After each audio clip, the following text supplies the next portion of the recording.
The fake taxi driver. I'm studying abroad, as well as my flatmates here, so we're fairly unfamiliar with the city we're in. This happened a couple of weeks ago on Halloween night.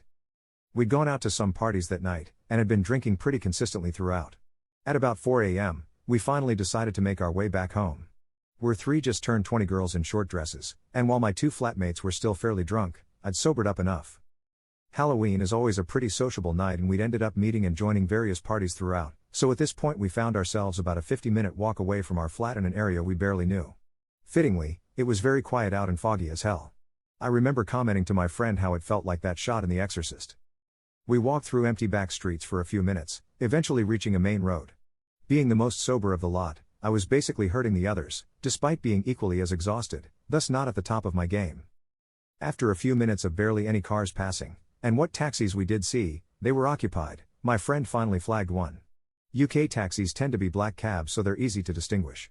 This was some random car, but it had the signature luminescent bar on the top with taxi written on it, so I brushed it off.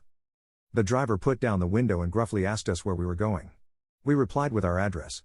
He then asked us how much we were willing to pay, equally as gruffly. Even to my drunk friends, this was weird. But being one of those exceedingly friendly Americans, one kept talking to him. We were all tired after all, and wanted to get home. I was still uneasy though, as we're staying in a very friendly place and any other taxi driver we've had has been really friendly, and always ready to wax poetic to foreigners about the city. She was just about to get in when I happened to look up at the glowing taxi sign, and noticed how distorted it was. Looking closer, I realized he just spelled taxi in black tape across it. From afar it looked legit.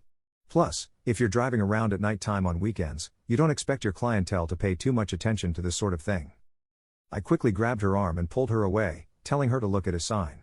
At first my friends didn't notice, but when they did they freaked out. Realizing this, he drove off real quick.